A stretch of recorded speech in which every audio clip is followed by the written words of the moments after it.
donc il y a des mal logés, et donc il y a des sans-abri. Tout ça, ça découle, ça va de source, et il faut aussi produire massivement du logement social.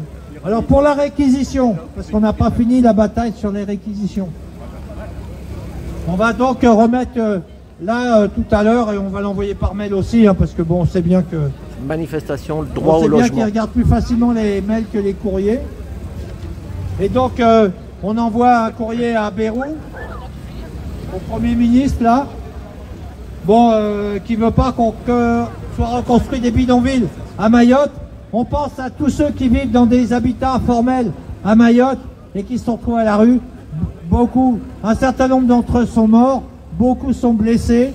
Et donc, mais heureusement, avant même qu'ils prononcent donc une interdiction d'acheter des tôles pour reconstruire, et avant même que Bayrou passe à Mayotte pour dire qu'ils allaient lutter contre la reconstruction des bidonvilles, il a dit ça, qu'il allait empêcher la reconstruction de bidonvilles et qu'ils allaient faire une loi.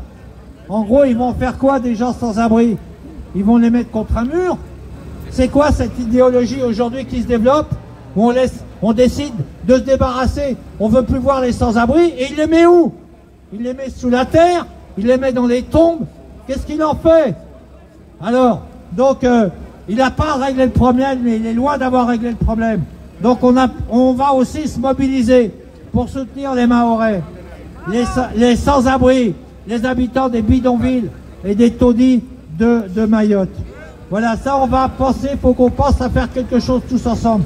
Faut pas qu'on les oublie. Et le camarade de construire, il a eu raison de pointer, de rappeler ce problème-là. Maintenant, les immeubles vacants, on revient un peu à nos moutons. Eh bien, on est passé devant le 15 rue de Rome, il est vide. On est passé devant le 21-22, place de la Madeleine. On est passé aussi au 15, place de la Madeleine. On a vu aussi le 29 rue Royale. On a vu le 1-3, place Vendôme, d'où ils ne voulaient pas qu'on reste, hein, et on est quand même resté, place Vendôme. Et on n'oublie pas non plus d'autres immeubles, comme, alors ceux-là, le parvis de Notre-Dame, l'Hôtel-Dieu qui est vide depuis, qui se vide progressivement et qui est dédié dans quelques années à faire du tourisme de luxe, un supermarché, etc. de luxe. Voilà, comme si on n'avait pas assez dans Paris. Il y en a partout maintenant des commerces de luxe, vous avez vu? On est passé, oh, dans quelques rues, il n'y avait que des commerces de luxe. Et il y en a encore plein partout, des commerces de luxe. Bientôt, il n'y aura plus que des commerces de luxe à Paris. Et donc, eh bien, Hôtel-Dieu qu'on a envahi à de nombreuses reprises. L'Hôtel-Dieu aussi est vide. On l'a même envahi une fois et on est resté. On est resté pendant 1 an et tous les gens ont été relogés. C'était pas mal. On était sur une aile qui donnait directement sur le parvis de Notre-Dame. La classe, quoi. Et la préfecture de police. Hein?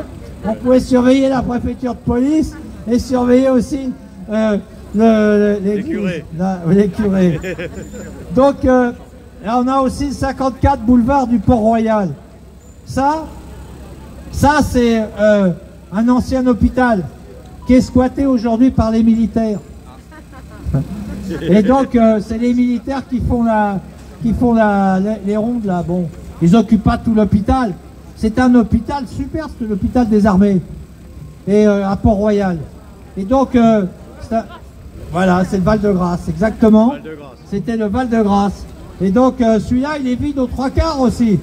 Pourquoi ils mettent pas des gens, il est chauffé, etc. Pourquoi ils mettent pas des sans-abri là-dedans, hein? En plus, il y a l'armée pour les surveiller, hein, ils sont tranquilles. Voilà. Alors, on a aussi le 33 rue du Fer à Moulin. Celui-là, c'est un ancien hôpital de gériatrie. Alors, c'est en plein milieu du 5e arrondissement, chez Aix-Tibéri. Et donc, il mettait ses vieux là-bas pour qu'ils votent pour lui. Et donc, 33 rue du Fer à Moulin, c'est un hôpital gériatrique. Donc, il est vide aussi. Pareil, c'est des chambres. Il n'y a plus qu'à allumer le chauffage et puis ça marche. Hein. Il y a des douches, il y a tout.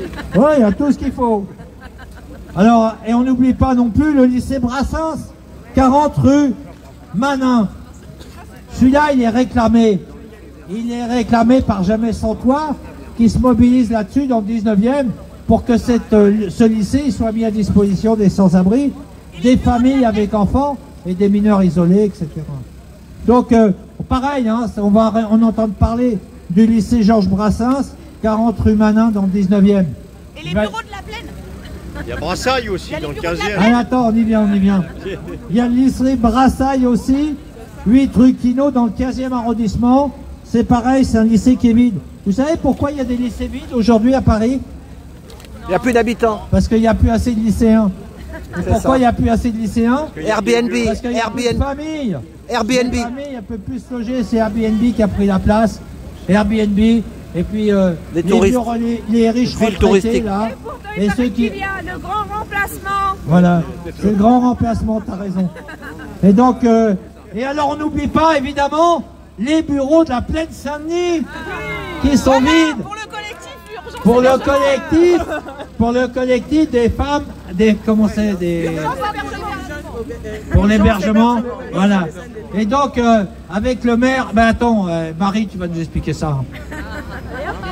Bon, en passant, parce qu'elle va pas en causer, les tours de bureau à la Défense, ça serait pas mal, on aurait une belle vue sur Paris. Alors, vas-y Marie, les bureaux de la Plaine Saint-Denis. Oui, à la Plaine Saint-Denis aussi, il y a des tas et des tas de mètres carrés de bureaux qui sont vides. Il suffit d'aller sur Internet, on en trouve plein. Et à côté de ça, autour du canal, il y a des gens qui vivent dans les tentes juste sous ces immeubles de bureaux, qui vivent dans ces tentes-là. Il y a le collectif Urgence Hébergement, avec des femmes, comme Caddy l'a dit tout à l'heure, qui dorment tous les soirs devant l'hôpital de La Fontaine, alors qu'il y a tous ces bureaux qui sont vides, et que le maire de Saint-Denis pourrait réquisitionner tous ces immeubles. Monsieur Anotin pourrait réquisitionner tous ces immeubles de bureaux qui sont vides pour les femmes de l'hôpital de La Fontaine et pour tous les gens qui sont à la rue, autour du canal et ailleurs dans le coin. En effet, et on va enfoncer le clou.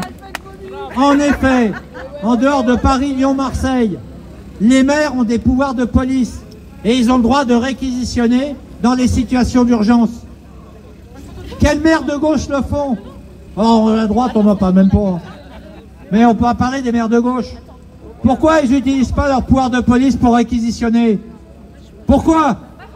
Ils sont plus de gauche. Pourquoi un Autun qui a des milliers de mètres carrés qui sont inoccupés de bureaux, pourquoi il ne réquisitionne pas? Et quand bien même, on sait que les réquisitions en vertu des pouvoirs de police du maire sont un peu limitées.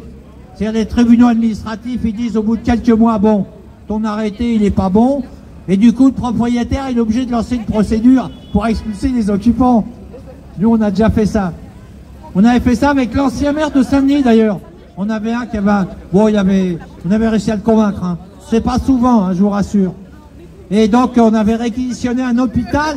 Non, pardon. Un immeuble de la Poste, juste en face du Comico. Et le maire avait affiché, en même temps qu'on arrivait, il avait affiché un arrêté de réquisition. Résultat, la police, elle avait rien fait, elle pouvait rien faire. Il y avait un arrêté de réquisition du maire. Vous voyez? Et les gens, il y en a encore qui sont dans l'immeuble en attendant d'être logés.